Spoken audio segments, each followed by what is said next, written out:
I remember I was trying to make my dad do a high voice. I can't even do a high voice. I can't even sing falsetto. All right, hold on. Santa Cruz. These motherfuckers are thinking I'm playing, thinking I'm saying this shit because I'm thinking it just to be saying it. Fuck that shit. I love the labels. Eat shit. All right, hold on. Ready? And, all What are you doing, bloodbath? Hey, everybody, welcome to a brand new MMA Roasted Podcast. You asked for Mayhem. Mayhem is always going to be here as long as you're free. But it's going to be an amazing show. We also have Kelvin Mayhem or Jordy. Calling in. My man Kelvin's going to be here. I want to thank Speedweed. Listen, marijuana is legal in California, so don't leave your house to get it. You go to a dispensary. It's like a Walmart now on Black Friday. People are fighting. There's it's crazy, all right? Get it delivered. Speedweed will take care of it. Me and my wife, we use the THC sex lube. Yeah. Definitely amazing, high quality. They have edibles. They have whatever you need. Mention Roasted, $10 off, $100 or more. Also, I got to talk to you about, Santa Cruz medicinals. Okay, they make deep sleep capsules, and adaptogenic mushroom capsules to help you sleep. Okay, I definitely need that because Adaptogenic? Yes, because I have trouble sleeping. Also, they have MCT oil and coconut oil. You put it in your coffee. You get CBD. You could get a post-workout shake to get a potent dose of CBD. Check out their products at scmedicinals.com. Use the code ROASTED for 10% off and free shipping. Highly recommend. So let's talk about last week. After the show, I think it was 2 Tuesdays ago, we did a show at the Dime Bar. And Very nice. I was like, Mayhem, want to do comedy at the Dime Bar? You showed up. And it was awesome doing comedy with you, man. Got some laughs. You got some laughs. I mean, I fucking did great, bro. I was a standing ovation. Fucking killed it, bro. Well, there were no seats. I'm like, baby, they ain't cooking this bitch. Yeah, people were running for the but yeah, so that was awesome. First of all, it's like a small room. It's like holds like 25 people, so it's a great place to work out new stuff. And I was surprised because I was like, hey, do you want to do stand up? And I was I'm like, am I pressuring you to do it? I don't want to like put that shit on you. It's the worst thing you want is someone to do comedy who does not really. And you were like, no, I did an open mic the night before. Yeah, I did. Yeah. Which was, I was like, okay. Well, yeah, I'm working some shit out. It's actually coming together. I mean, I'm no Brendan Schwab, but I mean, I've definitely got some skills. Yeah, but and then you said that you had gotten laid right before, which is you were like walking kind of funny towards the stage. I mean, I must have caught something, or I don't know. You said we're gonna have to get over to the fucking doctor down the street. Yeah, get a full checkup. One of those guys. I needed some THC oil lube. Yeah. Or some shit. Like, tell your wife to You didn't use it? that shit. Yeah. You don't have any more samples? No, come on, bro. Of course, I actually sometimes think about bringing it with me on the road. Yeah. But then I'm like, what if I get busted with this? Like, how sad? But but it's all It's like written unpacking the suitcase. Yeah. So no, but it was cool doing comedy with you. Say soy sauce. I felt bad because I wanted you to tell that story, and I was like yelling it out while you were on stage. Yeah, like I didn't prepare the story, like, and then you tried to tell the story and it bombed too. Like, I'm just like, oh, okay. Well, I'm glad that a professional comedian who's a fucking gangster at this shit also fucked this story up because like I told the story and it was just crickets, a bunch of damn. Well, you kind of said the punchline before. The story was, you're right. But he went to Japan to fight in Pride. Yeah. He asked the people, hey, make sure you guys I want to get Japanese girls dressed up as schoolgirls for the thing. But they got actual Japanese schoolgirls. So the girls 11 were like years old. Yeah, they were like 12. Yeah. And Yeah. so then he gets, and then his corner's like, I think that one girl's looking at me during his fight. and, Like, bro, she's not. yeah, so I mean, the age of consent in Japan, who knows? Who knows? But yeah, so that was the story, which I thought was hilarious. But it was good. You did a bunch of jail jokes. You said I just got out, and I think people didn't know if you were actually kidding or not. But it was good. It was It's all jokes. it was good. So anyway, after that, I flew to. I had a crazy week. I had to do a show in the military. I flew from LA to Miami to the Bahamas. Did a show. I didn't even know we had bases in the Bahamas, which was. I didn't either.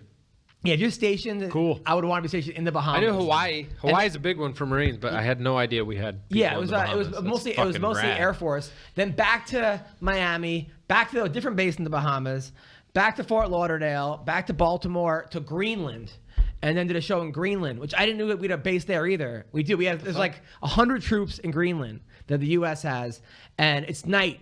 It's like nighttime. 100? So 3 months around there. It's like awesome. It's like 99 dudes and like one girl. I'm like, this is like a fucking bachelorette here. And then, right.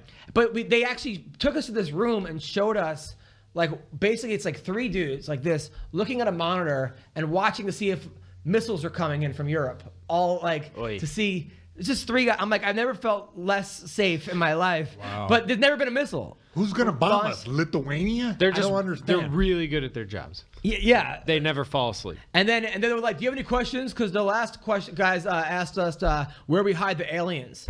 So I thought that was actually kind of funny. Wait, is that our only defense against missiles? Is dudes watching a monitor in like some base? But there's like 10 bases around the world that we have. And so everybody's watching there's the like monitor. Yeah. There's like 18 guys. Yeah. There's like one dude like in a security closet, like, hey, we got a missile coming over here. Somebody run. No, and then and then the guy showing me the tour was an Asian guy named Officer Bang. No way, dude. Yeah, so I wanted to be like, meet the gang, Bang. Like I had all these fucking jokes for him. Lieutenant Bang. I was like, during the show, I'm like, when you're behind him, or you're like, what's my name, Bang, Bang. And then, like, I just had all these. It was hilarious. But then was it at least like BHANG? No, it was just straight up Bang. It was a straight bang. So that was pretty cool. Like the shows itself were awesome. Officer Bang was there, and then we had one night in Miami, me and the comics. So we had an overnight. So I was like, you know what? We had the night off. So I knew a guy. There was a strip club right next to our hotel. But Greenland, we're talking. No, in Miami. Oh, Miami. Yeah. So I'm like, you know what? If you guys want to go to a strip club, I have a friend named DJ Platypus, right? Who and he's a DJ in Miami at Tootsie's, which is like the best strip club in Tootsie's, right? Like, I mean, strip club in like Miami. So I brought the guys over, and then, but it's different when you're married, going to a strip club versus when you're single. When you're single, you can like pull girls. And, Well, you don't. I mean, I'm not going to talk about it. Well, talk about it. I was going to say you don't feel bad about it when you're single. Like when you go and you're married or like in a relationship, you're like, oh, okay. Well, I know, and like I knew my wife like wanted me to be there, but I'm not going to call and be like, hey, it's okay if I go to a strip club, because she'll say. No. Better to ask for forgiveness than permission, dude. Always. Right. And then a part of me felt like, I'm home with the baby right now and blah, blah, blah. So I like went and my friends bought me a lap dance, but I didn't take it because I promised my wife I wouldn't get a lap dance. You just gave her the money, so. No, I gave it to somebody else. I gave it to the guy who bought it. I'm like, you take it, right? So then we go back to, I go back home, and my wife says, and the problem is I have shared locations on my phone. Nice. She's cyber stalking your strip club movements. Like, this motherfucker. That's good though. But you didn't get a lap dance, so she got like GPS on your dick. Well, no, but we did like what happened was I accidentally shared locations, but now if I take it off, so now something's up. So now, accidentally. So now I can't. So then I come back home and I'm lying there with my wife, and she's like, something came up. She's like, speaking of you not telling the truth, and then my leg started shaking, and then then it was something completely different, and then she goes, "What? What did you do?" And I was like, nothing, and I started like turning. I'm like, I'm going to bed. Like I made it so. Oh yeah. She's like, "What did you do?" silent. So what did you do? I'm like, I didn't do anything. She's like, Did you dance with a girl? I'm like, no. Did you go to a strip club? And I'm like, damn, on the second try. And I didn't want to lie. I fucking hate it. So I was like, yeah, I went to a strip club, but I didn't get a lap dance. And then I was like, I'm like, but the other guys were like smacking girls' asses. I was handing them dollar bills. Like, but the other guys were doing it. She's you like, were there. But she's like, what are you, Takashi? Are you fucking snitch? Like, what are you snitching on? She called me Takashi. 69 on your face. So then it was just one of those things where I was telling her like, no, I just went up to, which I did. I was actually handing the dollar bills to the girls. Oh, here you go. So anyway, so that was. You got to use the intermediary from now on. But my wife was cool about it. She's like, why don't you just? I go, you're hot. Listen, I go, you're hotter than all the strippers. And if you were up there, I would have made it rain. And she goes, yeah, with divorce papers. And I was like she was just killing me, dude. It's fucking killing me. Burn. So that was my whatever. But we're cool. It was a little bit of an argument, but she was happy. How long did this argument go on? Was it worth the strip club 20 time? minutes, 30 minutes. Oh yeah, I feel totally like worth she it. has to understand that you're in this world of like young single dudes, and now you're the married guy. but you can't. You still got to be kind of cool. So you got to like lead the way. That's what I said. I go, I don't want to be the only guy who's like, I can't go because my wife won't let me. Like, I just. Yeah, you you know, you don't you'll want to get a be lot of that shit for guy. that. Well, but I feel like that's the guy who's like a cheater or like a pedophile. Like, that's the guy with like fucking secrets. No, you know? you Like, want to be the cool older married dude that gives the little bits of advice throughout the night. Where you're like, I don't do that if I slap a slow time down on with that Like, one. Yeah, right. You know what I mean? Like this kind of stuff. You got to guide these young gentlemen. Every group needs that guy. It is a gentleman's club. He's a hero. well, that's why I didn't want to go there and just so I went there and it was fine. You're right. I did ask for forgiveness, but for them permission. But I can't stand being the guy who has to ask for permission to do stuff from your wife. I've always felt like those Or guys were anyone. weird. And at the same time, my wife, she handled it pretty well. Like she didn't get mad. She goes, I don't care if you go to strip clubs. I'm like, But I'm it was not an going. hour's worth of bickering, right? And you're taking Well, up 10 minutes of the podcast Well, because crying you about told me your to wife write bitching this shit about the down. strip You club. told me to be more organized. This is part of the organization. All right. So, but here's the thing. I was like, she's like, well, how do I know if you didn't tell me about this? How do I know that you're not doing other things and having a secret girlfriend? God. And I'm like, or Classic having. slippery slope. And I'm you like- know what, man? You're impeached. You're getting impeached right now. What do you mean I'm getting impeached? I think your wife is She's filing impeaching an you. inquiry. Well, that's the thing. It's like, I'm like, do you really think if I had a girlfriend, I would tell you if I had about this? Like, why would I? Well, yeah, but the thing was, you weren't upfront about it. You didn't like. That's what she says. But she's like, I'm like, listen, I don't have a private life. I don't have a private girlfriend. I don't cheat on you. But then I go, the problem is, I have a category of things that I'm not going to tell my wife because it'll just be. I'm going to stop you right there. In my experience with women, and it's thorough, that's like lying by omission. So like in their mind, you're omitting that because you got something to hide. But isn't that? But no. I'm just gonna stop you right there and admit that if you tell her, then it's just even more piling on. There's no way to win this. This is what I'm saying to you: is that Correct. you're just in the fucking hellscape that is marriage, and you'll never get out of it till you're fucking divorced, and then you're going through the fucking custody battle every day, and then. I'm sorry, I'm being kind of negative about this, But I'm just telling you that like you can't win. But bro. isn't there a Just give category up. of things? But sometimes give up, bro. the way I was looking at it was like, there's a category of like, all right, this is not cheating, and this is not like I'm not fucking around. At the same So time, it's if I the- tell her, it's gonna weighing- be way more of a fucking problem. Am I than- going to get the argument for not telling her sometime, maybe eventually, or do I tell her and know Well, that here's there's what an happened. argument Exactly. coming? There's no winning Here's until what you the- cut So your it's like dick off and ripping the yell, Band-Aid "Wu-Tang." off. Like fuck Well, here's it. what the I went to the what strip club. happened was I went to what happened was Hendo came to my show, Dan Henderson. Beautiful. And he's like, after this is my wife was 8.5 months pregnant, and afterwards in Vegas he goes, hey, we're going to a strip club. I'm having an after party on a party bus, and I'm like, fucking Dan Henderson, like, you know. Yes. What's his name? Aljamain Sterling, Absolutely. and this one was there, and all these people, and Gian Vellante. 100% you go. So I went. Now 100%. I didn't tell my wife because she's 8.5 months pregnant. But on the way to driving her to give birth, there was like they were talking about this stuff on Howard Stern. And I'm like, oh, strip clubs aren't even that good. When was the last time you went? I don't know, a couple weeks ago. And Not then even she thinking started about- cher And went into labor. yeah, but I figured that like that would You be. told her why she was in labor? No. Or you sent her Driving into to labor? While I was driving, her water was like while I was driving for her to give birth. Like so, then that became a thing of like she started crying, but I'm like, well, you know what? I'm like, this will be way more pain. Labor will be more painful than what she's in now, so maybe that'll counteract the anger. Get it all out. Yeah, and then I was like, then my excuses were like, but babe, you know, you were pregnant and my body was in pain. So here's the thing, I didn't get a lap dance. Some people were buying, I go, but I did get a massage. Like I got one, but not like in the back Not room. a dick massage. No, but like, you know, those ladies, they're not strippers. They Like come a over Thai and massage lady They give you in like the middle of a elbow strip club? massages Oh, while yeah. you're sitting there. Well, try explaining that to your wife who's about to give, because it just became like, why would you get a massage? I was stressed. I was the one carrying your fucking baby for 8 hours. And it just became, oh God. So Man, the strip club nightmare was a, still continues. married. the strip club was a sore It's a subject. miracle. Anyway, how are you doing? I ain't going to no strip club, so I feel all right. What's going on with you? Everything, nothing. I mean, something.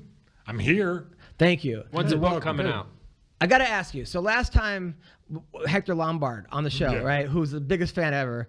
By the way, thanks for all the comments of I'm only here for Mayhem. Someone wrote, even Hector's only here for Mayhem. And then someone else wrote, I'm only here for Adam. Just kidding, Mayhem. Now people are just fucking being total dicks. Thank you, fans, for letting me know that you're only here for me. I appreciate that. So, he said, hey, go do this, do that, bare-knuckle boxing. And you said, hey, I'm kind of having a difficult time right now with the with the sobriety and just transition. Readjusting to the world, bro. But what did you mean by that? What do you mean? What do you mean? Okay, let me put you in your bathroom for a year and then let you out. No phone, nothing. Just like a shitty television that you got to stare at through a... I get NBC. why, but like exactly like what's going on. Well, because all right, so when you go to the damn, your wife tell you go get cereal, and then you go to the cereal aisle, and then you just like realize that there's so many types of cereal, and that little bit of anxiety. Now multiply that by 1 billion, and you have a little bit of what I'm going through. So right because now, like now there's so much stuff to do. There's so many like things to decide, and the whole world's becoming open to me as people realize that I'm like sane now and like a normal guy. It's like I have all these opportunities presented to me, and it's difficult to like, kind of like choose your path. It's a good problem to have, but it's a problem nonetheless. Like I think that reintegrating into society after a long absence from it is more difficult than people, realize. And, it's my hope. And right now I'm helping a lot of guys who are going through that same process.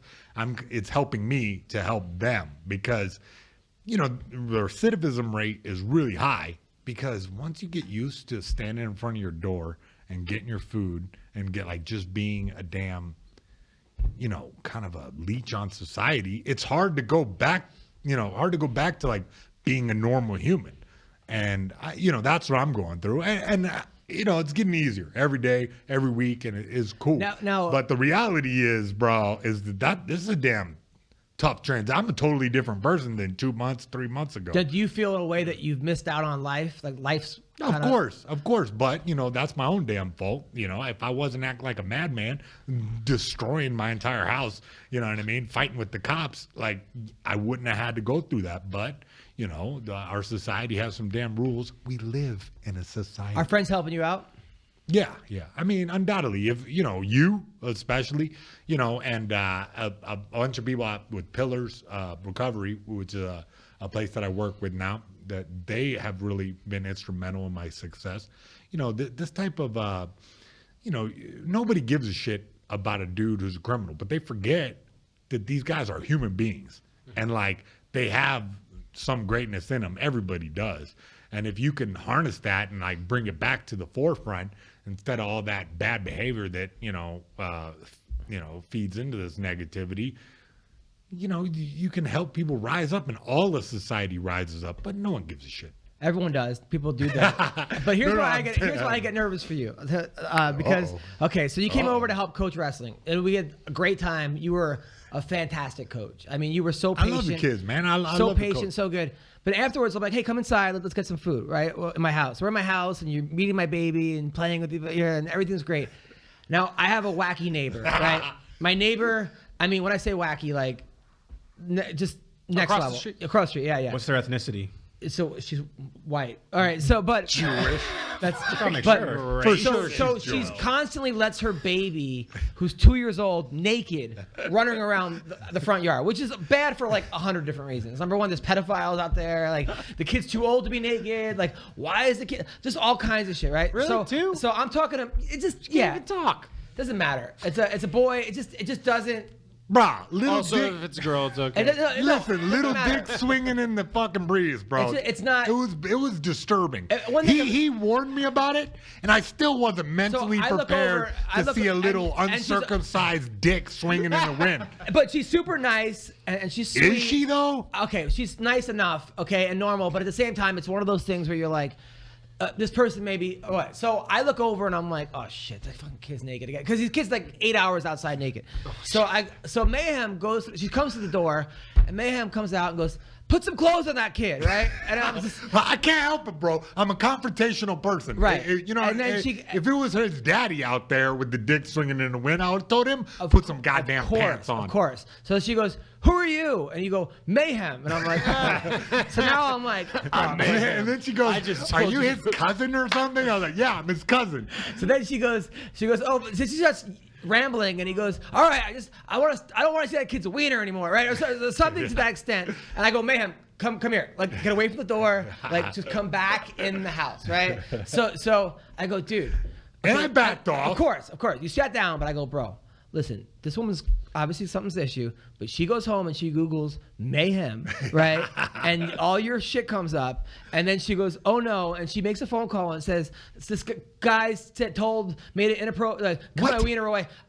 I was like saying, how much? It was, they can't violate me for telling a kid to put his wiener away. They can't. But it was like I was thinking of like 10 different directions where this could have gone wrong. See, right? but your anxiety. No, look, you said thank you. I have like a lack of anxiety about most stuff, and you have like a super anxiety about everything. I think we have a nice little balance here. 1,000%. I take things Because I'm always. I ain't breaking the law. I'm always if like. If anything, this lady breaking the law. Hey, that's disturbing the peace. Put that uncircumcised dick away. And I was like, I don't know. Well, the point is that I think circumcised. I think they're Jewish. But anyway, so they Wait, they came over. Circumcised? I don't know. Why are you looking at that wiener so hard, bro? I just know they're Jewish. But so and they were on our property. But I always. That's what I'm saying. I do think of like the Wait, worst. so they were in your. They came. That's what I'm saying. Yeah. Look, I wouldn't have said nothing. They're friends, friendly-ish.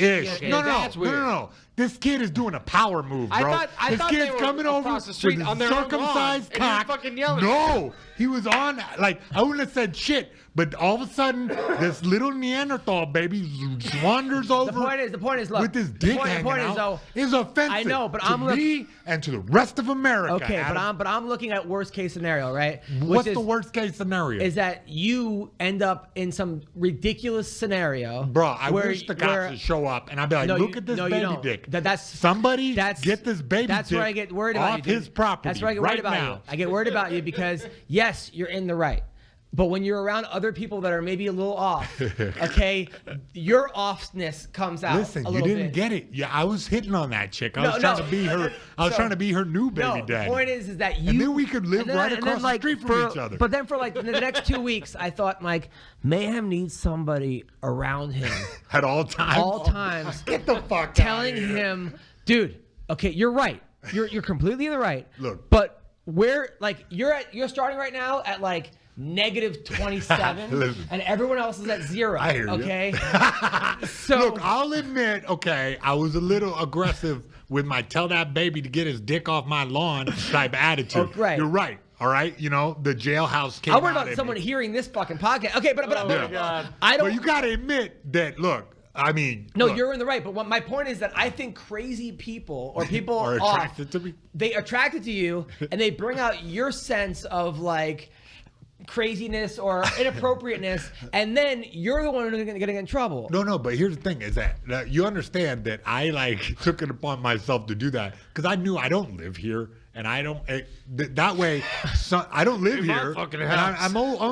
I'll be over at your house every once in a while, but not all the time. You have 12 strikes against you. Right yeah, but what I'm saying is that I was trying to do you a solid by making it uncomfortable for since she doesn't think it's uncomfortable that a 2-year-old. When does that baby get to put some pants on? You get yourself in these wacky scenarios. Like you get yourself in these scenarios. You're like, wait, naked in a church with a fire extinguisher. Yeah. Like it's almost like a game of Mad Libs where you just like, like I'm well aware. Was blank I always in do a blank in a blank. Right? I do self-reflection, bro. I get it that I'm not exact. I'm always in a wacky situation. But you have to. But Mayhem at Adam's house with the baby with no clothes on. That just made me feel weird. You're right. And I was trying to help you out. I understand. But now I caused you more pain. And I'm sorry. Let's just help you out, okay? Yeah. Let's say. Don't worry about me, Bloodbath. I got this. No, before you yell out, put some. I don't want to see his wiener, okay? To the mother of a fucking child, right? And I don't want to see his wiener either. This naked baby thing is nobody getting pretty wants to see his wiener. sensitive. No, but the thing is, you don't want to see the wiener. I don't want to. Your wife don't want to see it, and your little baby does not to be exposed to wieners this early in her life. But I want to see you again. okay? But what the hell's gonna happen? Is If that the you're cops show up, it was a calculated risk there. Don't Adam you understand Hunter. that like you're not a great lawyer? Yeah. And Objection. Let's just say that like Sustain. let's just say that okay, you need like a Jiminy Cricket on your shoulder saying, Mayhem, you're right, but let's just fucking I have that guy. I just tell him to shut the fuck up all the time. all right. That's fair. All right, moving on.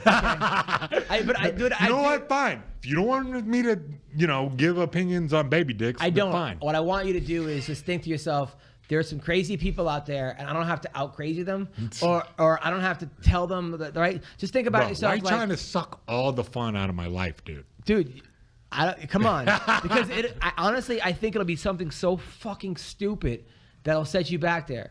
And Listen, I felt like that lady was flirting with me a little bit. She might I have been. think- She you know might what? have been. I think Okay, we were but like I this just close don't- to I sucking don't- face. And then that was a point where I'm sitting there thinking, fuck, man, like.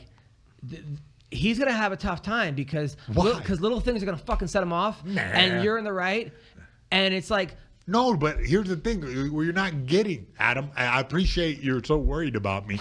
Is that I knew where the line was, and I danced right up to it. No, I danced man. right up to it. Hey, and then I made her my friend. By the end of that, she's like, "Okay, see you later." Right, She's right. all my. Of She's course, my BFF. But the reality is that I had to say something. You also, I'm like- not the kind of person to shut the fuck up. Okay, Right, I had to say something because this baby dick was making everyone uncomfortable. Okay, Your right. wife, you live there, so you can't really say nothing.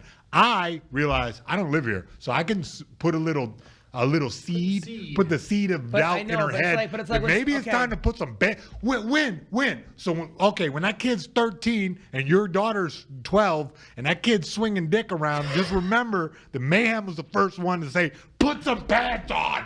I will remember that, but I also like, for example, like when someone says, "Hey, we should do a podcast," and you show up at their house and in their basement, and they're like, "What the fuck you breaking in my house? I was drunk when I said that, right?" And then they pull a gun on you. Okay, the thing to do is not say, "I'm not scared of death." Pull it, right? Like maybe it's just time to get the fuck out of the house. Man, You know? well, you know what? Duly noted. All right, so So I think before especially me, before I take a side in this argument, I got to see that baby's dick. It all depends on how big it is, dude. See? Dude, it was offensive. It was big enough to be offensive. His dad I'd is be offended definitely too, of yeah. African all right, descent. Joe, how are you doing? What's going on with you? Well, I ain't gonna lie. Please No don't. big deal. I think everybody at some point, if they're in a serious relationship, they come to like their sexual limit, meaning like they've pretty much done everything they can think of. You know, you do doggy style, you do missionary, and it's like, what else is there? You know, Ass blasting. well, I do ass blast, all that stuff. So I reached my limit. So I'm sort of like exploring new things, and I just explored like the best thing I've ever came across of all time, just by accident. What is this? I went to Target, and That's it. went to Target. I was doing holiday shopping, and I went to the men's section, and I saw they have like a bunch of like holiday like onesies, like costumes. Like I found a turkey costume, and like there's a Santa Claus costume. So I bought the turkey costume. Nice. And I brought it home. I put it on, and I was like, this actually feels kind of cool. You know, I'm like a Thanksgiving turkey. You know. And so I remember I had a reindeer one from last year. I let my girlfriend use the reindeer one, and I put on the turkey one. I was like, dude, this is fucking hot. Bruh. Like this physically? is the beginning of a furry. Yeah, exactly. So you fucked her as a turkey? Well, I'm not gonna. No, he confirm nor didn't deny fuck that. her. He turkey basted a reindeer. Yeah, that's pretty much exactly it, dude. So I'm doing a little bit more research on the whole furry movement because when you put that outfit on, you feel like an animal, dude. It's empowering. Yeah. It's very empowering. But it was a turkey. Yeah, I mean, it's not my first choice. And but what it's like an animal. now, did your wife or your girlfriend, did she have any kind of seems like she's always down for your Oh yeah, adventures? she's always down. Yeah. She was a virgin before you. I mean, how long did you play these reindeer games? not long, but I do have a lot of, All right. side Bro, experience. this is a very Okay, so now that I are think you going to about delve it. in? Is this a thing that you're going to like? Oh yeah, I'm doing go more into? research. I can know. Do you like, have an animal already picked out, or are Bruh. you doing different researches? I was in a joint I with a just want dude to who was a experience furry. everything. Really? Yeah. Wait, what happened? He's like, I know. I saw you glance at me. I think I told you about this. This guy got involved with a triple murder in the furry community. Oh. Ooh. Wait, what? yeah. How? That's dark. I know. Was it animal cruelty? I or- know. Wait, Nope. Animal cruelty. wait. So what happened? I mean, bro. They got him for damn. dog I fighting. hate to make the damn podcast so dark, but yeah, this guy, like, these two dudes were friends with another girl, all in the furry community, right? And apparently the girl was like 17 or so. She told the guys that her stepdad was molesting her. These dudes, apparently, one of them was like a Army vet and never really seen combat action or anything. Well, he just blasts everybody in the house with the shotgun. Nice. Fucking terrible. He went down for life. He's gone away forever. But the other guy who was involved in it, that was the guy I knew. And he said he wasn't involved with that at all. Right. But the cops think something different. So he educated me on that furry stuff. I kept asking him the weird, like, what the so you dress up as a fucking like a mascot from like a high school. Were you like the therapist in the prison? I was, bro. I I therapized everybody. Like I just was completely, like giving everybody a shoulder to cry on. Did people tell you where the bodies were and stuff? Oh yeah. I had a guy tell me, yeah, they're out by the 74 freeway. I went back over there. They're just skeletons. Wow. I know. It was fucking creepy. Maybe that guy's full of shit, but I don't know, man. Wow. It was a dark period in my life. Yeah, and did you feel normal? Those are my friends. But do you feel more normal? So you felt like completely normal compared to these dudes. Like I was like, what the fuck? Was there anybody that made You're you like, feel I was crazy? just fucking drinking, Oh man. yeah, What I was the just fighting. fuck? I just got in a fight with the cops. I'm not a fucking madman like threw a these head and arm assholes. 'cause I was Yeah. Just fucking wizard the cops. Tyler, what's going on with you? Not much. Just got back from shooting a movie. I was out in Palm Springs for 3 weeks, which was fucking yeah. cool. Yeah, getting paid a lot of money for standing around. Hurry up and wait, dude. Right? Wow. Hurry up and wait. Was it a good experience? It was a great experience. Director's super cool, big, well-known guy. So it was cool. Can't talk getting about to, it, like, yada, yada. Can't watch it.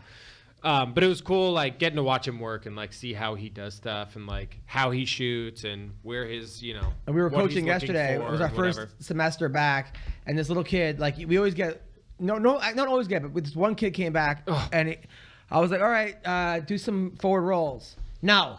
I can't. I go, okay, guys, on this team, there's no I can't, I won't, it's I will, and I just did. That's what I want to hear. And then I was like, hey, anybody have any questions? Do we wear body armor? I was like, body armor. I'm like, no. Like a fucking taekwondo. This kid's playing too much fork knife. and then we did like a sprawl, and he was like, ow. So then who is this kid? It was like never mind. It was like a 90-year-old Woody Allen. I know, yeah. On a middle school wrestling team, and he was making me laugh and the other kids laugh. But I have kids that like are really good this year that like do 5 days a week and yada yada. So I was like, Tyler, you handle this. Yeah. And you had to kind of just. It was a blast. Really? I fucking had a blast. This kid like. Not an aggressive bone in his body. Yeah, but but like signing up for wrestling is damn overbearing dad. I'm sure it was. I don't think I think he has the most coddling parents in the entire world. Well, I said to because I was showing them the head and arm, right? And then basically, I'm like, okay, who's ever given a noogie before, right? Raise your hand. So okay, this is kind of the same, And I go, who's got a noogie? And the kid never got one. So what's a noogie? What's a noogie? So then Tyler gave him a noogie. It was just like, yeah. I gave him the softest contact I could do. And he cried. And he was like, ah! Yeah, it was just wow. Fucking hilarious. It's gonna be a long season. Yes. I told him I don't want to hear it anymore. It's okay if it hurts, but don't let us know it hurts. Don't ever let them Seventh grader, know. this kid. Seventh Six- grader. You got Seventh? Seventh. Oh, Yeah, I I thought think he a was lot a of times sixth you grader. get parents. No, that are he's a just like, sixth grader. No, he's 7. He's 12. No, he's 7. I asked him.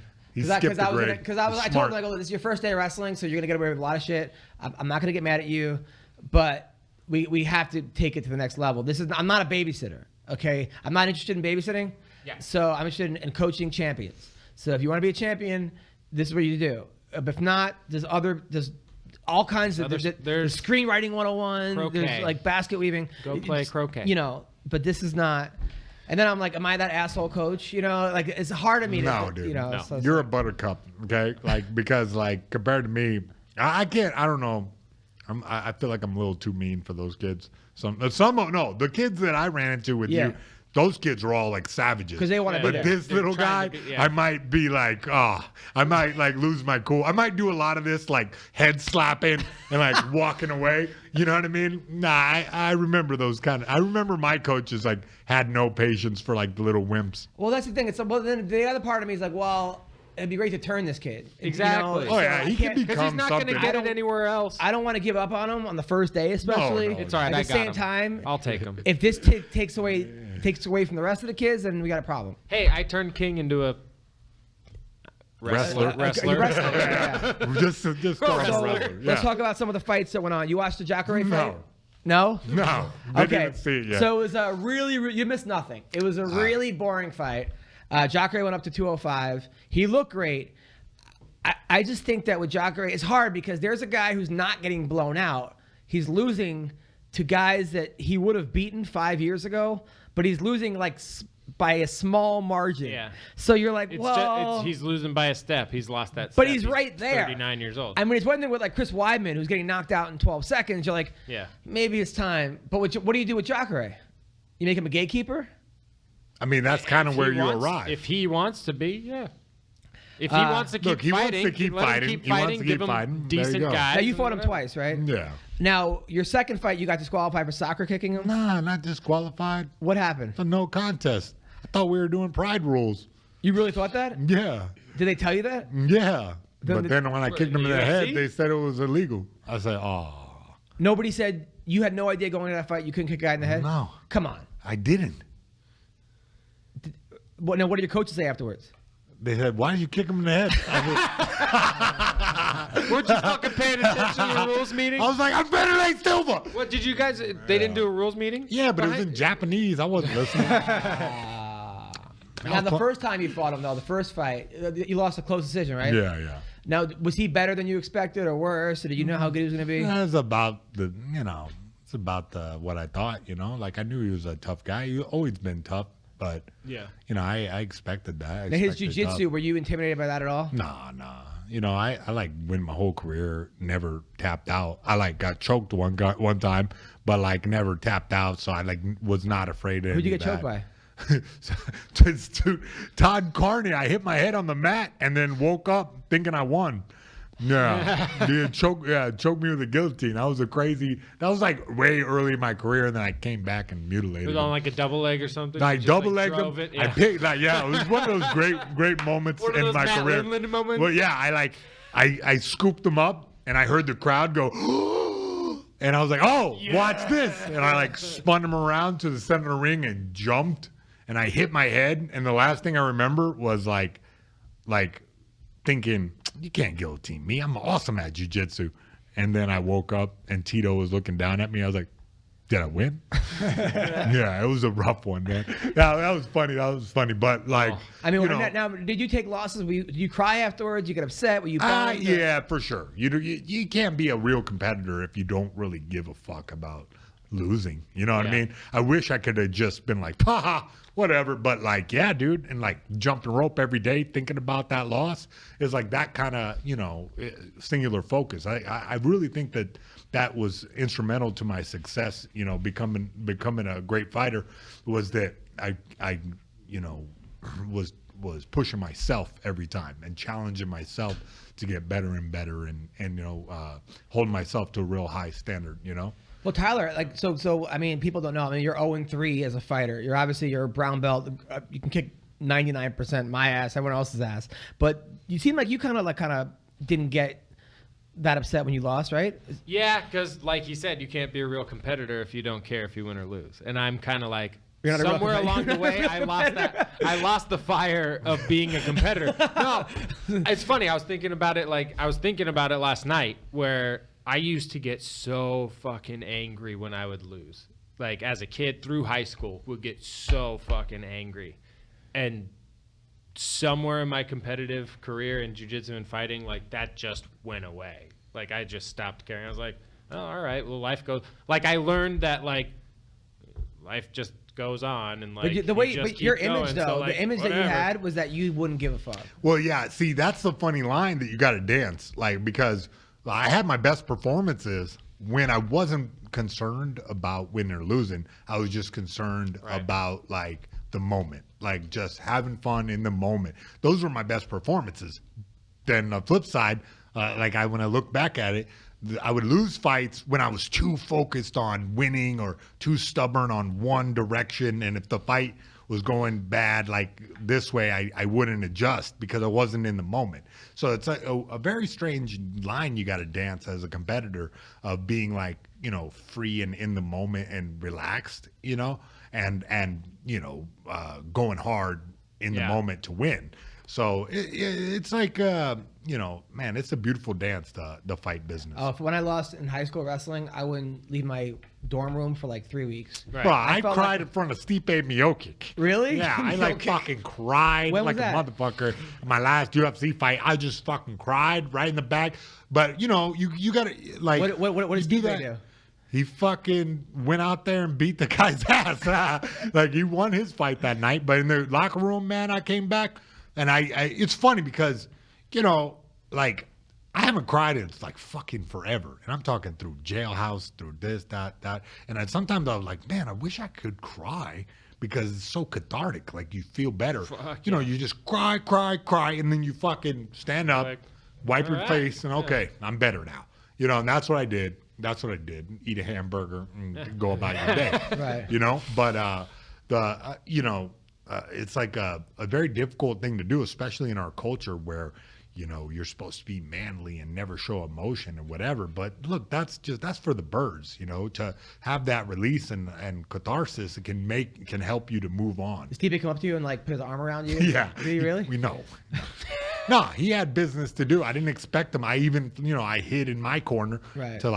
to be away from everybody. Leave me the fuck alone, And hey, that's just the reality of the fight life. If you really care and really like want to try to win your fights and try to, if you're a competitor, of course you put a lot into you put your whole life into fighting. That's why, I understand those guys. It's hard for me to promote a fight because I understand that every guy on the card is putting everything into it. Because if you're not, it's hard to do this Shouldn't be job. there. Yeah, it's hard to do that job if you're just Whatever. not worried about it. Yeah, even as a coach, if a kid isn't upset that he lost, that's when there's a problem. Yeah. I'd much rather have a kid cry or do whatever. Now, do you see the Ross Pearson knockout? Can we bring that up? Bring it up. Ross Pearson is no longer in the UFC. I think he was fighting in, I don't know if this is Cage Warriors. I'm not really sure what organization, but I've never seen anything like this. So, play it.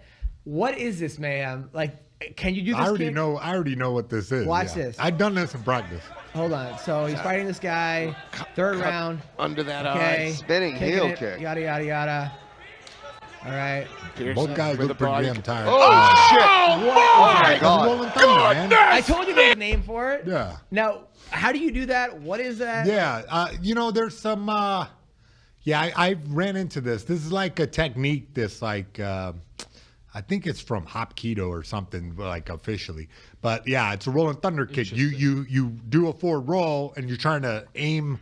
I even trained this near like the end of my career where you stand back from the bag and step up and then just you kind of do it like a shoulder roll, but then you leave one leg behind.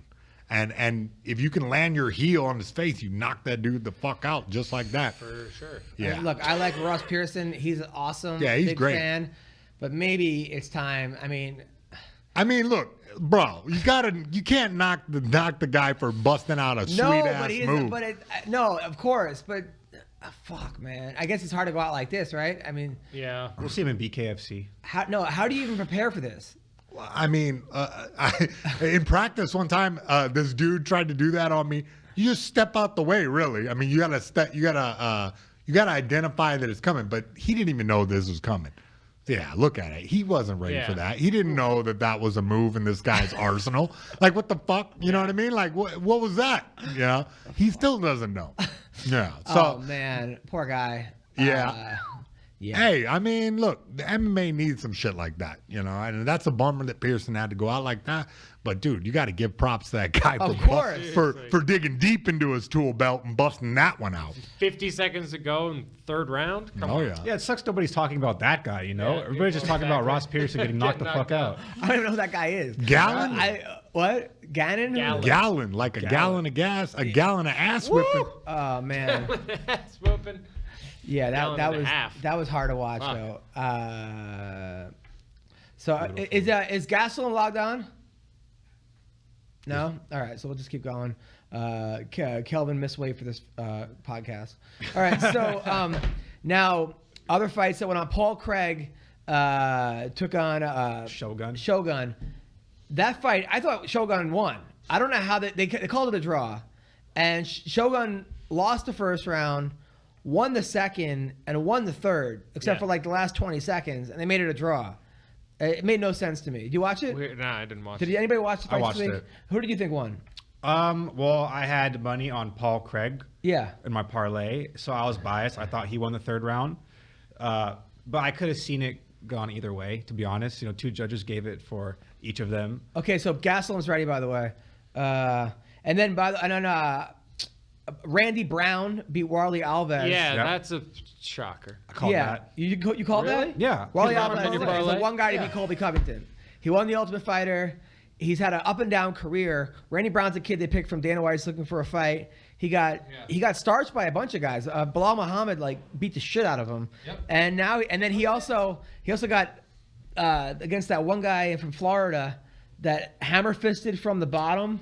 Nico Price. You ever see this happen there? Dude. You see that fight? Nico No. Price. Can we look up Nico Price versus Randy Brown right before we get to Kelvin real quick? Because this another one of these things where I'm like, I didn't even know these moves were out there. Have you ever get caught in a move where you're like, where the fuck did that come from? Nah, man. I've been doing this since I was a little kid. I've seen all the variation. I mean, look, I'm sure there's shit out there that I've never seen before, but for the most part. So we could show up Nico Price, Kelvin Gastelum, because I love showing you stuff like this. All Because he was. It looked like Nico. pretty fucking And Nico clean. Price won his last fight by the up kick that Yeah. James Vick. So Yeah, this I guy's remember like that. the king of winning from the bottom, which normally they say don't pull guard. Yeah. Not a great move. But unless you're Nico Price. I want to see If you this. have- yeah, if what you have was a the great guard. technique? My Describe man it to Gage, me. by the way. So he was caught in a triangle. What was it? He had an underhook on one arm, almost like a side control. and From he the had- bottom. Yeah, from the bottom. Butterfly hook across his face. Yeah. And he used the butterfly hook to pull his head in and did Hammer fist fist. from the bottom. Oh yeah. You know what? It was These are nasty. variations of stuff. That's really good to be inventive like that. It sounds like this dude is, making up his own moves Yeah. kind of, and that everyone you don't remember that every once in a while we see guys who improvise, who have some specialized skills that only they can do. The way you coach a guy is okay, you show them all the basics, right? Keep your hands up, chin down. But then once you master all this stuff, you can break the rules. You can bend them at first, and then some guys can just completely break the rules, That's what people were saying about Fedor striking. Yeah, exactly. He breaks the rules.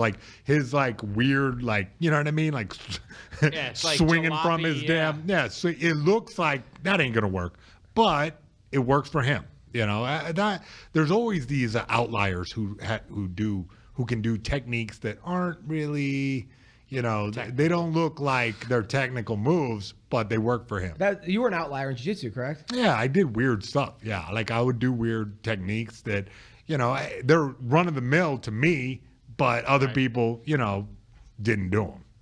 I love seeing stuff like that. Like but mixing- it's hard as a coach sometimes because, especially when, coaching even middle school where a kid's getting away with something, but you're like, Yeah, it's not gonna work. It's not gonna, and it just keeps working. And middle school is different though because the dudes aren't physically developed to a point Exactly. where they're so strong that goofy stuff doesn't work. I know. I coached with you at that one tournament.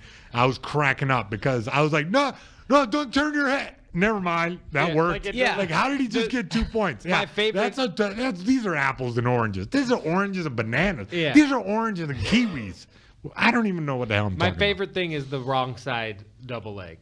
That seems to work no, every the time. worst is where when they you're just on drag bottom. them down like. Ah! Okay, so we got Kelvin Gastelum. We'll talk to Kelvin. about. Right Hell yeah. Hey, what's up, Kelvin Gastelum? How are you, man? That hair. Is he looking at us through this one? Kelvin.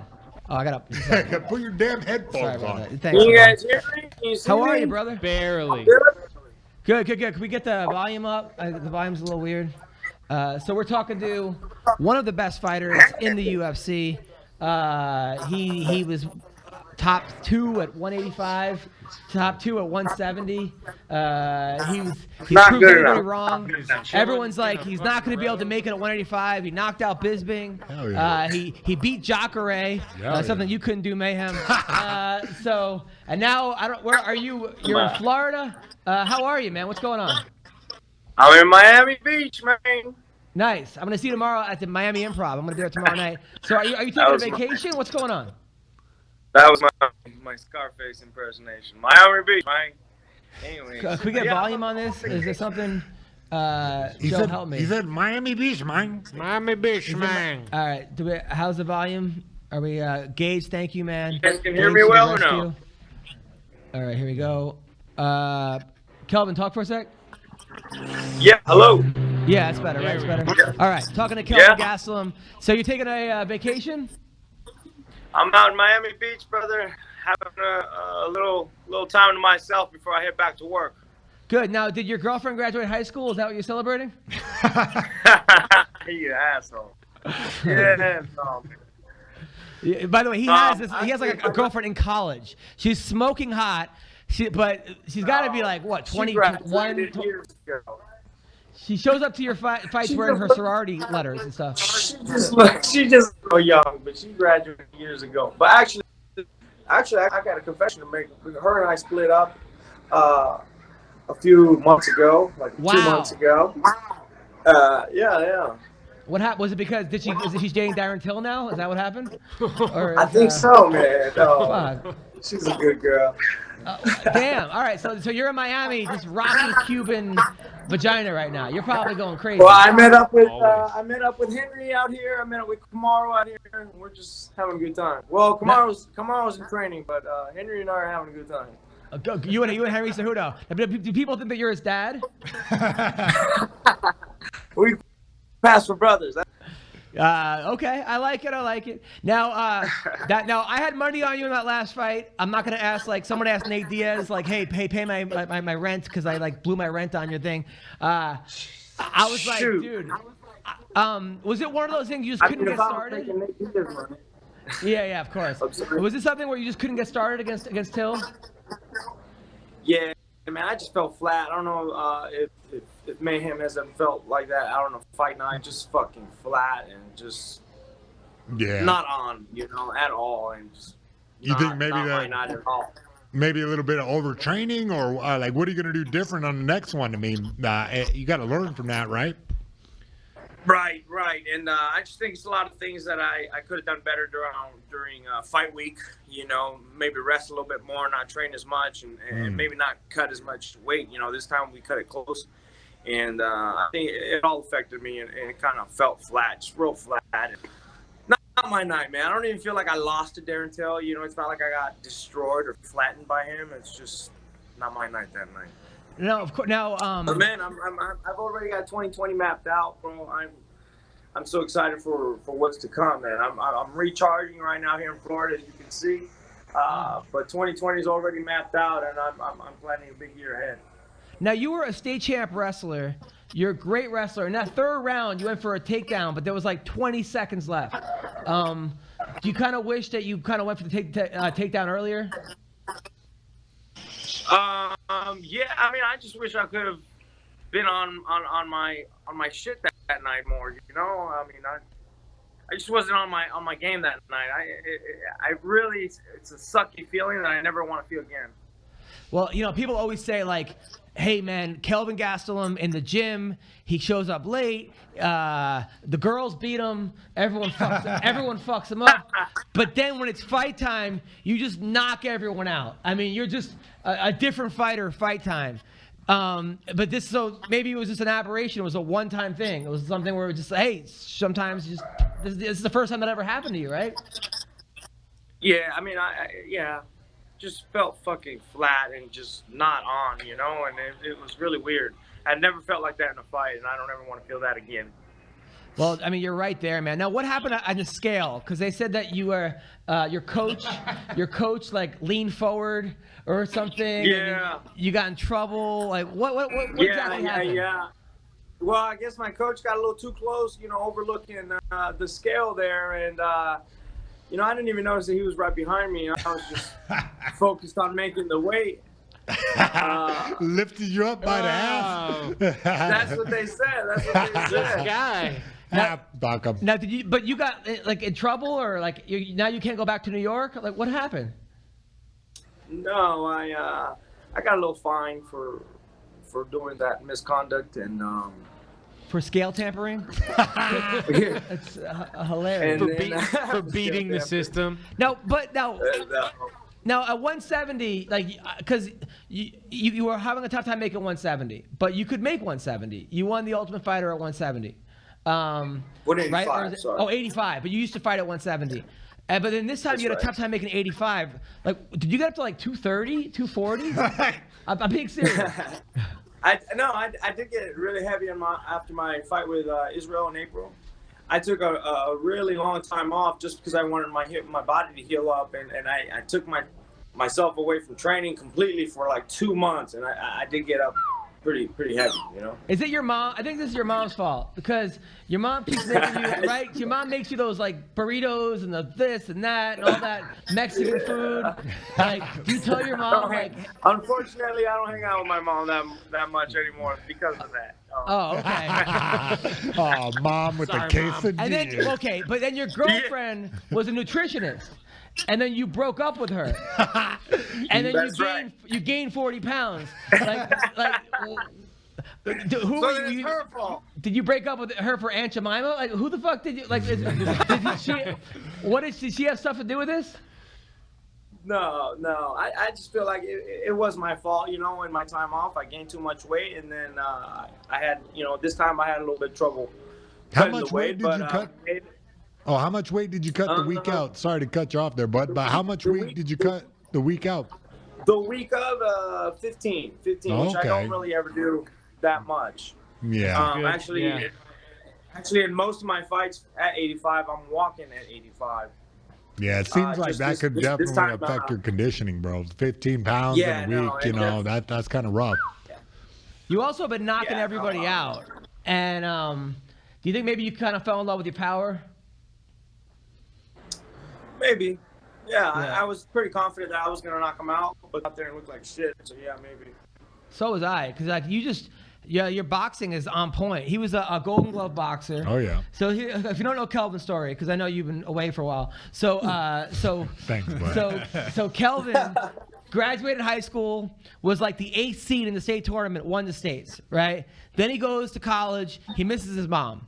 He's like, I miss my mom. I want to be home. Drops out, becomes a bail bondsman. Oh yeah. And starts boxing. Nice. Becomes a Golden Glove boxer. Then he goes on The Ultimate Fighter. He's the last pick. Everyone's like, oh, this guy, this fat, chubby Mexican. Like, come on. He wins The Ultimate Fighter. Beats Uriah Hall in the finals. Fucks up Uriah Hall. Then he beats the next 5 guys. Then Tim Kennedy, he misses weight in New York City for Donald Cerrone. Everyone fucking abandons him but me. I call him up because I like blocked my number and he like picked up. Right? So then we became friends. He fights Tim Kennedy. Yeah. Kennedy's like, I'm going to teach him a lesson. He beats the fuck out of Tim Kennedy, right? Yeah. Then Bisping loses to GSP. Yeah. Bisping says, all right, I'm going to fight Kelvin to get my mojo back. He knocks fucking Bisping out, right? Yeah. Which is crazy. Then he fights Israel. Everyone's like, oh, Israel's going to fuck him up. This is style bender. It's 2-2 going into the 5th. Yeah. And it was a real close one. He almost won, but Israel got him. I gotta say. It was very, very close. So now he fights Darren Till, and like, here we are. Right? Am I right? Pretty much a good assessment of your life so far? I mean, some of your facts are a little skewed, but yeah. Hey, that's Adam Hunter, bro. Well, welcome to the show, MMA Roasted. Yeah, he always does But that. basically, yeah, you're on the money, basically. Yeah. He also chokes out Jake Ellenberger in 1 round. Nice. I mean, Damn, that's tough. I mean, he's been fucking everybody up. Yeah. So what do they got on the deck for you in 2020, bud? I can't wait to see your next fight, man. Thank you, brother. I appreciate that. I don't have an opponent lined up yet. I'm targeting maybe fighting around March. I want to make some holidays. I get to eat a little bit. Yo, don't blow up to 255, all right, bro? No, we don't want to see you a heavyweight, all right? No, that was a learn, man. That's a learn. I'm going to take it easy this But season, the body's good, though. You're healthy, right? Everything's good. All right. Healthy, Good, brother. Healthy. All right. All right. Now just I wanna know make that a little holiday. I know you got mad at Rogan because or somebody during the fight they said that you called Darren Till a stepping stone, and then you tweeted out Right. like, "Hey, media is full of shit. I never called anyone a stepping stone," and then Yeah. someone then played the tape of you calling him a stepping stone. Who are you, Donald Trump? it was like Maury, like let's go to the tape, and then you wrote, "Oh my bad." Awesome. Oh, man. Like Jamie, pull that shit out. And then it Did you not remember? Did you not remember calling him a stepping stone? And nobody remembers what they say on the promos. Yeah. No. Hell yeah. But that wasn't even my point. Hey, man, connect the Wi-Fi. I'm sorry. That's all right. Okay, what was your point? The point was that there's so much control media has over influence, and you know, I thought I had said something, or I thought I had not something, and the media has so much influence that if they say that I said something, everybody's gonna believe it, you know. Right. But when you say something, everybody's But going I to did report say it. it. But I did say it.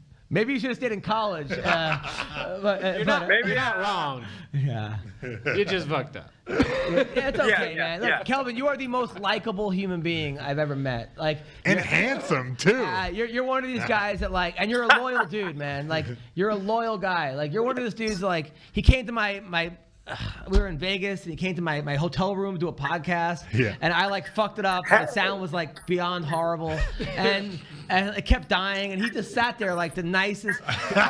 He's such a nice guy, man. Oh, he was just reliving You're lucky being I a like bail bondsman sitting there on his hands waiting for somebody to come out the house. Yeah. You're such You're a lucky good I dude. like you, brother. You're lucky I like you. Oh, thank you, man. Thank you. Now, have you been? Are you on Tinder or Bumble or? Grinder? I am. Uber You Eats. know what? I haven't been on that in years. What? No more. You are on Tinder or Bumble? No, I haven't been on that in years. Come on, too bro. embarrassed now Facebook these is days. his Tinder, bro. This guy is on top of the world. He's banging whoever he feels like. Instagram? There you go. Why are you always interested in everybody's sex life, man? I don't know. Always. Because yours is so sparse? Yeah, because I'm gonna yell that for going to strip clubs. So, Yeah. Oh, jeez. so you're hanging All out right, with Cejudo. guys.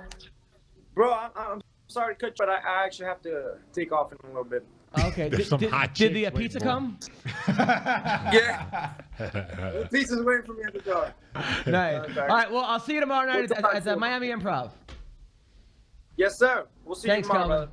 Thank you. Y'all take care, gentlemen. Good talking to See you. ya, brother. Thank you. Have a good one.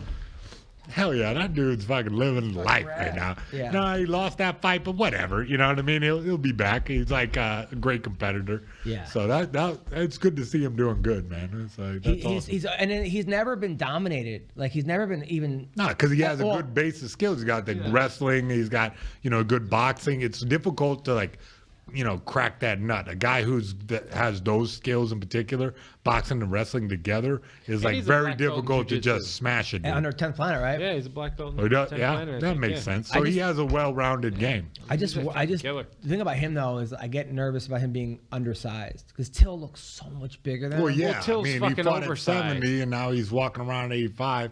But like according to Till Mike should be a Dolce, 205 he could dude. make 55 according to Dolce.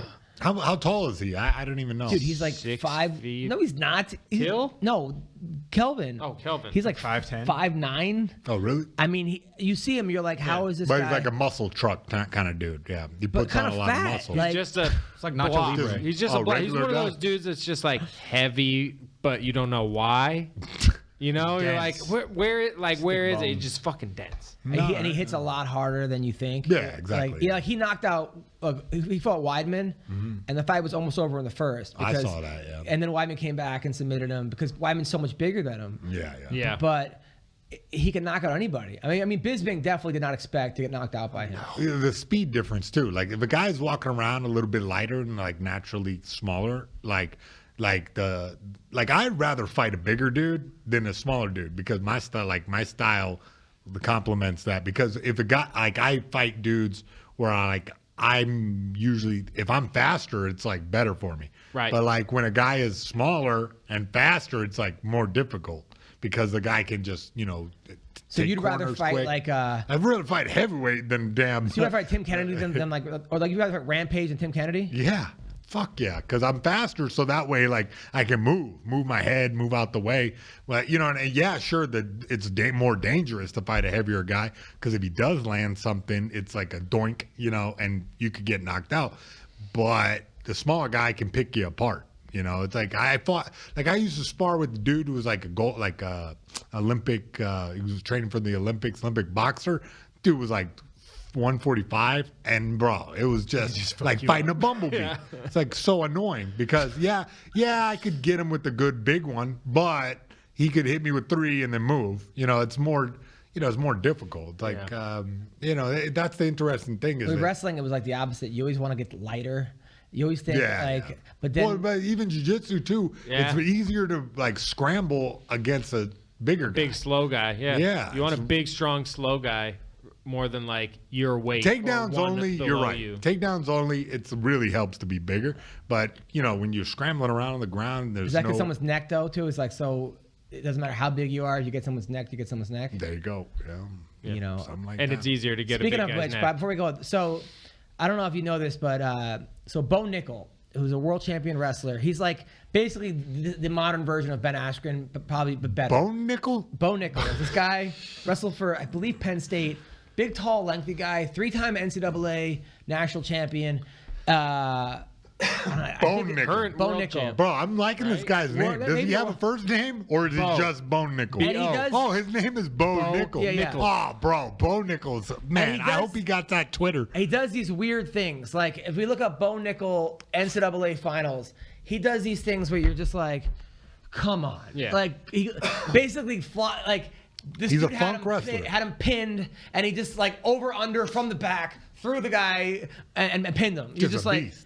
You're He's just a like, fucking how is this happening? beast. And then he says things like, "Oh, I do that all the time in practice." Yeah. But you let guys pin you, so he is like right now the it guy in wrestling, in the wrestling community. How have I missed Bo Nickel? I go through the Reddit wrestling. I haven't seen him yet. So he. Okay, I'm gonna research this guy and get back to you. Sounds like an awesome dude just from his name alone. So he Rap. accepted a grappling match against Gordon Ryan. Gordon Ryan. You know who Gordon Ryan is?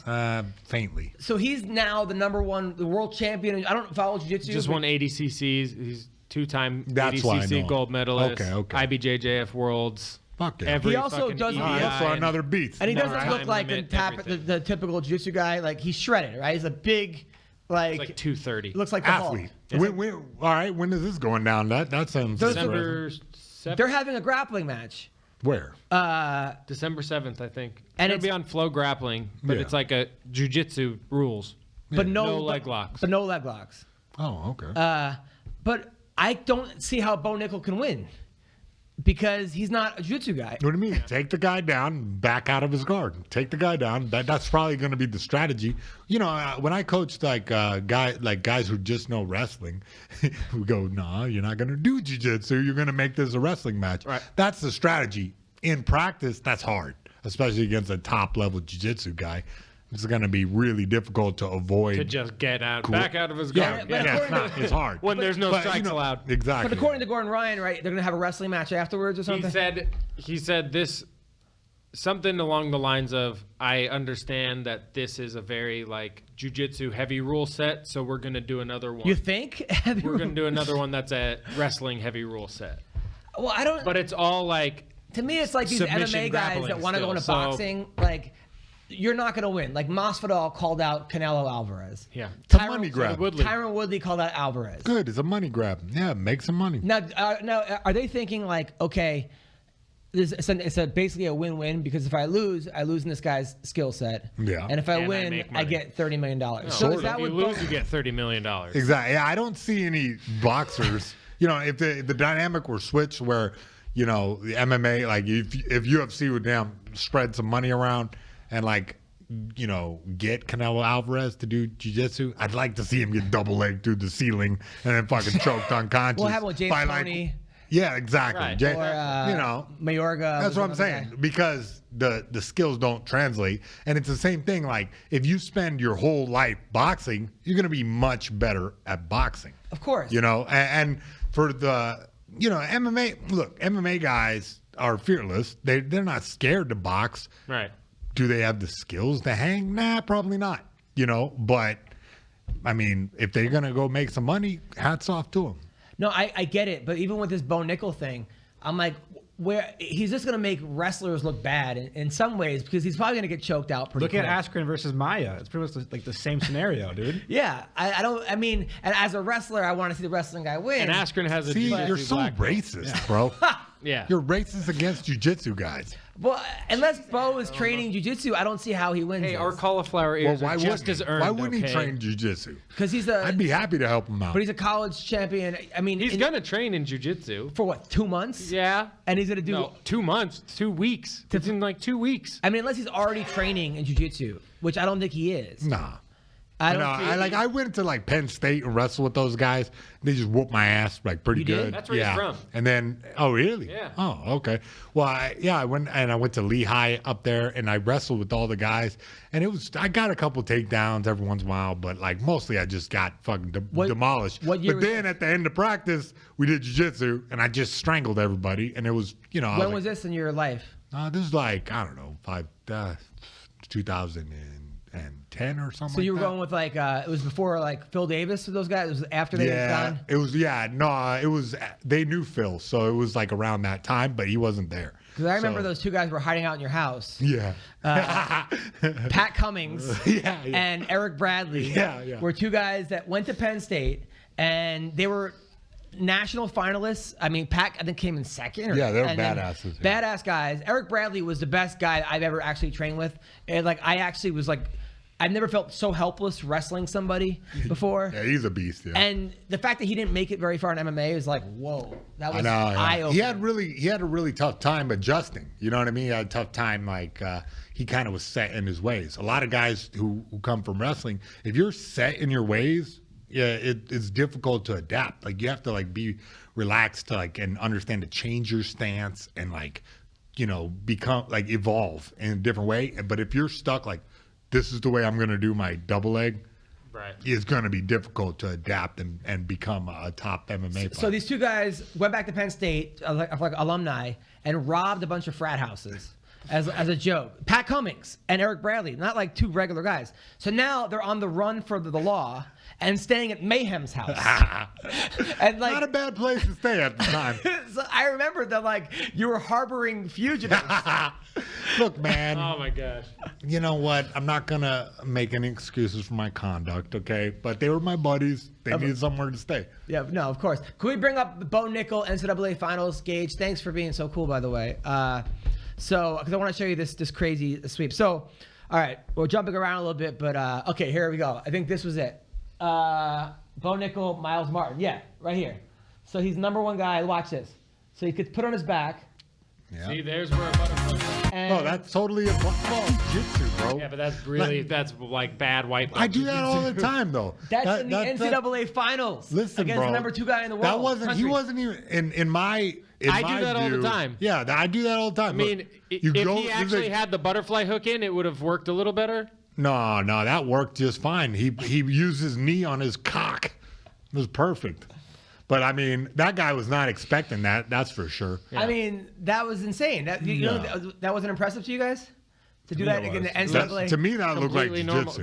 That's exactly what I would do. I mean, it was impressive for sure. He had an underhook. He had like kind of a guillotine type position, but because he had this underhook here, look, somebody broke this down. That's awesome. Yeah. So I would call this a guillotine, but he has his underhook and guillotine, and then because he lands underneath him, the fulcrum is the guy's butt and his knee. So he like threw him up over. That was pretty awesome. Is it impressive to get this in such a top level wrestling? Yeah. Hell yeah. Definitely, but at the same time, you know, this is like a jiu-jitsu guy would have like sat back, sprawled out, and not fell for this. More likely, top level jiu-jitsu guy would. They're just gonna drop to their knees. When you feel that foot, I always feel like when I'm rolling with jiu-jitsu guys, my top pressure is better than their top pressure because maybe. Yeah, but what I'm saying is, because your top pressure is just top pressure. Yeah, if I feel there's no threat of submission or any passing. If I feel like a butterfly hook, this is kind of a modified butterfly hook. If I feel a modified butterfly hook, I will bail out backwards and just flop. So that way I don't see his center of gravity right now. His center of gravity, his hips are right over top of this butterfly hook. He expected to go around to the right and like end up, you know, he expected that Bo. He expected Bo to belly out. Bo said, "Fuck that! I'm gonna try this butterfly hook sweep," and it worked. I mean, whatever the hell he called elevated. So you're saying the guy helped Bo by putting all that pressure? Yeah, absolutely. That's what got him that move. He didn't respond like a jiu-jitsu man. He responded like a wrestler. Right. You know, that worked in his favor. You're right. It is a super impressive technique, but like I said, in jiu-jitsu, the guys are ready for this. Like right now, he's getting his back taken by Gordon Ryan, and he's going to get choked. Exactly, and right. See how Martin is high right here? Why? There's no way you'd be sprawling back if you're doing jiu-jitsu. But I've seen wrestling kids do this, like middle school kids, like that kid last year, just basically not as technical as this, but not at this level. Not the number 2 guy in the country. I mean, to me, that's like, I mean. That was insane. I mean, that guy. This guy's probably a 4-time state champion wrestler. A 3-time finalist. Yeah. You know. See, but like I said, jiu-jitsu man would never be butt high like this. Why? Yeah. Why? I'm not trying to get.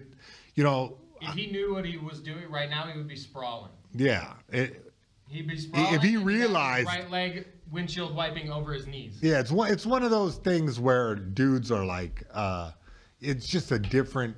Like when a guy breaks the rules of conventional wrestling, see how he high kneed him? That's impressive. When a guy breaks the rules of conventional wrestling, you don't expect it. That's why these techniques are so beautiful. That's why we're talking about it, is because this guy broke the conventional rules of wrestling and did a technique that just blew our head off. But Bo Nickel says he planned this.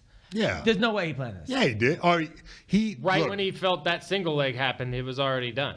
No, there's no way he went to his back on purpose. Yes. He got put on his back. No, the guy, dude. No, he just knows this technique. That's high-level grappling. You really think that Bo Nickel let this guy put him on his back? Absolutely. I'm certain. He didn't put him on his back. Bo Nickel sat down. He didn't. He sits down with the butterfly hook. 2-point takedown, the guy on top.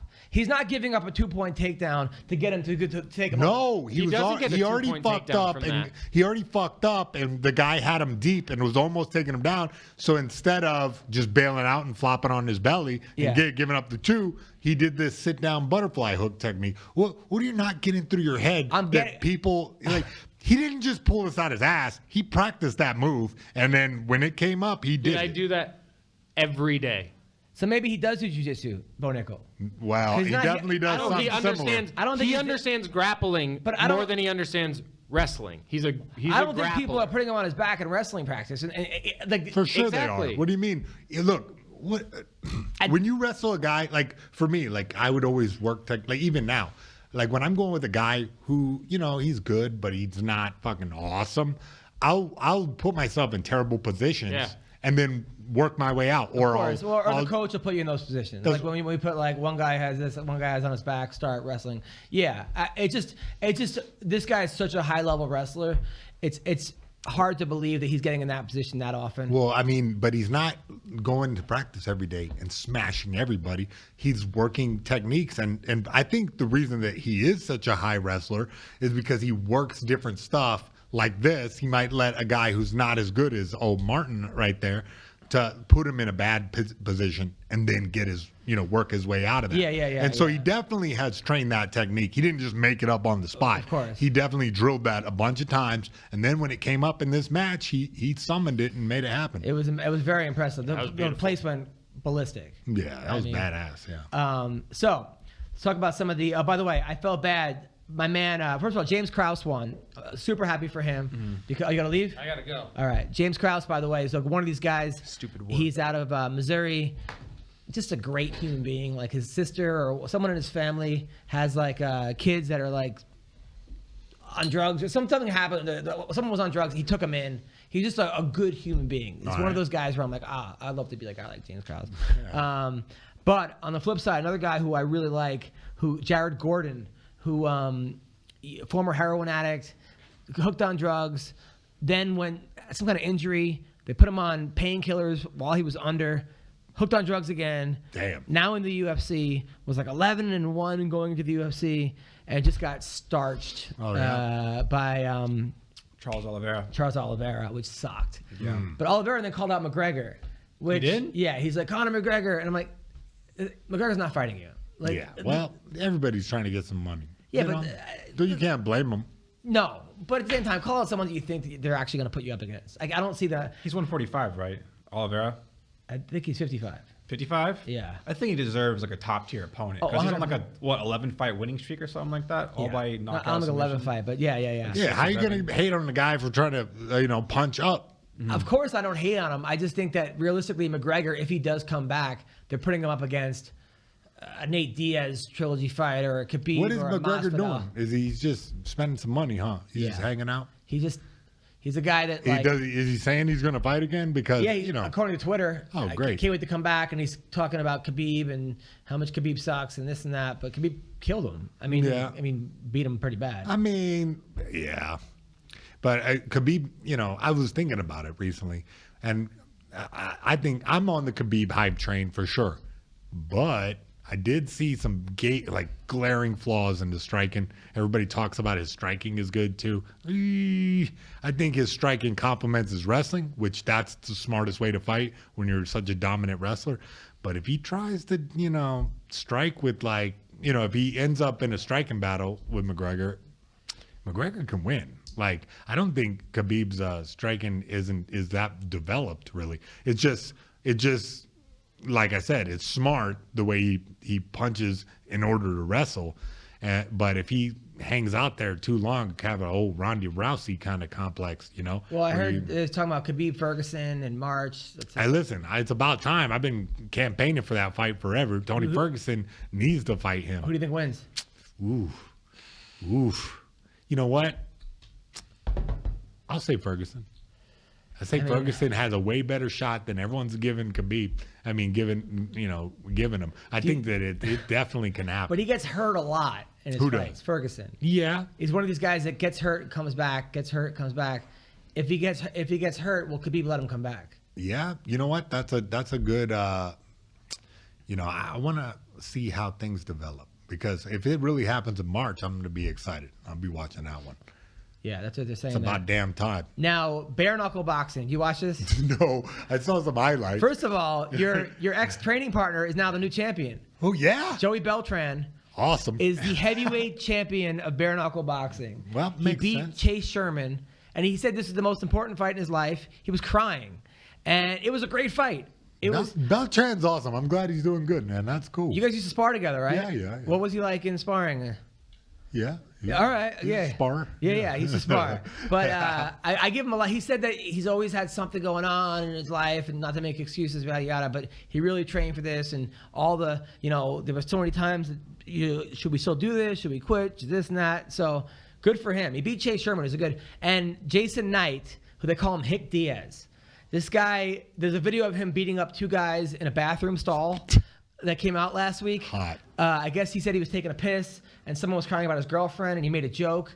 And they came to the stall, and then he started punching these two guys. Who's filming in a toilet? Like, what the hell kind of toilet is this guy hanging out at? Was it a webcam or something? Like, he was in a. One of the other guys that was like trying to punch him. He beat up two guys. He was filming and punching. The guy only had one hand, so the other guy's hand was on his dick, taking a piss. The guy behind those two guys. So Hick Diaz. So you know about this guy Artem Labov? Yeah. So they call him the GOAT because he was like 14-14 in the UFC or MMA. Nice. And now he beat Paul Malignaggi in bare-knuckle boxing. Yeah, I So remember, he beat Labov. This was the rematch. And it was a good fight. But Knight won. And then afterwards, can we pull up the prayer session that happened? He held a prayer session in a bare-knuckle boxing ring, which was, my wife loved it because she's a big Christian. It did. But the YouTube comments were fucking hilarious. Of like, yeah, Jesus sanctions guys to punch without gloves. Like this is what God's all about. Like if you want to laugh, look at the bare-knuckle boxing. So this was Jason Knight after he won, and I like Knight. He even says after he in the UFC partied too much and fucked around, had girlfriend problems, and so this is him after he wins against Labov. All right, so. Before we do that, let me borrow this for just a second. Everybody in here, if you will, take your hats off. I gotta give this moment to God, so y'all give me a few seconds, just say a little prayer. Dear Lord, thank you so much. I'm telling you, you've been doing so many amazing things in my life. And thank you for everything. Thank you for letting me get in here and do my thing tonight. Thank you for letting us all get in here and do our thing. Everybody that got here safely, I ask that you please let them get home safely. I ask you everything in Jesus' name I pray. Amen. Well done, Jason. Talk about how you kicks ass. Hey, good for him. You know what I mean? Look, you can't. Look, you're laughing, but you can't. Look, this guy prays. You know, he has a special relationship with God. Of course. And this is his job. Yeah. This is what he does. It's a sport. I love the guy. Exactly. He seems like a great guy. He does. I'm a big fan now. I'm a big fan. Praise Jesus. That's pretty awesome. So, and then your boy, Johnny Bedford. Oh, yeah? He won. He's undefeated in bare-knuckle boxing. He fought Crazy Horse. Yeah. Who changed the name to Felony. I know. Good for Felony. Yeah, 3 minutes, we got to go. All right, yeah. But Felony trolled him during the weigh-ins. The whole time during the can we bring up Felony Johnny Bedford weigh-in, and then Felony broke his hand during the fight and then quit. The second time he's 0-2 in bare-knuckle boxing because The first time he broke both of his hands. But this time he only broke one. Yeah. Damn. So he's getting better.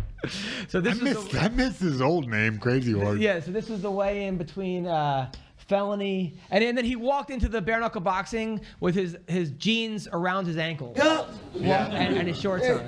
Makes sense. Into his fight. Yeah, I mean, this dude's one of a kind. It's like Beetlejuice from the Howard Stern show. He's the thing about Crazy Horses, you're always gonna get a show. Can't miss these goes. It might not be the show that you want to get. It's called a moving target. So this is Crazy Horse weighing in, and for some reason he's like streaming live. During the weigh-in. Gotta get the Knowing Facebook if all these views. kids went here, I would get butt-ass naked, but... 146.0 pounds for One of the greatest characters. Too bad you weren't there to tell him to Martial put some clothes on, Yeah. if he was butt naked. Put your pants on. Quit singing. Scroll a little faster. I just like seeing Anthony Johnson in all these clips. Yeah. So him against Johnny. And then you were Bedford's coach, right? Yeah. Nice guy, right? Great guy, yeah. I mean, he's a real tough guy, this kid. Tough. I mean, he's a guy you just don't want to fight. I think he's like a 4-time state champ wrestler from Indiana. He's just a guy, so him and Crazy Horse or Felony, they definitely Crazy Horse. He's taking pictures. Once you get beat up, you're skin up, So, I don't know. I mean, this dude is he's next level. I don't know what he's saying. But Crazy Horse was actually doing really well. Doing well, He yeah. was losing the fight, but he definitely fucked up Bedford's face. Yeah. I mean, he hits hard. Yeah, I mean, but damn, if his hands are falling apart, you know what I mean? That's tough. So here he is, turned his back on him, and like, you know, so this is that. So anyway, so that was that. This week, MVP is fighting coming up. You know, Michael Venom Page. Ever heard of that guy? He's the guy that, like, you know, it was the next big thing. He got knocked out by Diego Lima, which was but he won his last fight. And he has a new opponent. But yeah, so that was that's this week in Bellator, and then coming up, quick predictions, Mayhem, real quick. For fights coming up. Overeem. Who's that guy Overeem's fighting? Undefeated guy? He just won his fight like 2 weeks ago. Yeah. He's like from Zimbabwe or some shit. Just a giant black dude. He's probably gonna win. Against Overeem? Yeah.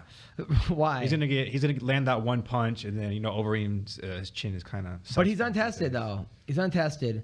But on that card, actually, Overeem versus Rozenstruik is Cynthia Cavillo against Marina Rodriguez. Cavillo's a girl that her ex-boyfriend cheated on her. She went to get back in shape to take a fitness class. Yeah. And now she's 8-1 in the UFC. A little badass Mexican. Stefan Struver's Ben Rothwell. Oh wow. That's a good fight. That is a good fight. It's fight. like a Bellator main event, but I'm still gonna I'm still gonna watch it. And then Tim Means versus Thiago Alves. That's a great fight. Another guy who went to jail. Bryce Mitchell's a guy who's 10-0, who in his other job was like a driller and drilled his nutsack by accident. And then posted the picture on another guy. He's from Tennessee. I think from the same place these guys are from. And then posted that. So yeah, so this. He needs a little prayer session. So what do you got coming up, Joe? You can go follow me on TikTok. I'm on TikTok now. My Aren't username. there like 11-year-olds on that thing? Hey man, that's the audience these days. It's the majority of consumers. My name is Hot Chin Action on TikTok. It's Hot Chin Action. Can't wait to download that. And then what else you got coming? That's pretty much it right now. Mayhem. Bro, I mean, I'm going to get on hotchinaction.com, whatever the hell it is. And yeah, bro, thanks for having me. It was a fantastic show. It was. I mean, it always is. I'm at Miami Improv tomorrow night if this gets out by then. Then I'm at Comedy Key West, California, Key West, Florida, Thursday and Friday of this week. And then I'm going to be December 6th at the Long Beach Laugh Factory, December 8th to the 14th in Las Vegas at the Strat. It's not called the Stratosphere anymore. It's called the Strat at the LA Comedy Club at the Strat. The same week as Colby Covington versus Usman. Maybe I'll get 2 tickets and you'll come out there, Mayhem. But thank you guys for listening to us. Thank you to Speedweed for putting this all together. And take care. Have a great week. Thank you. Yeah.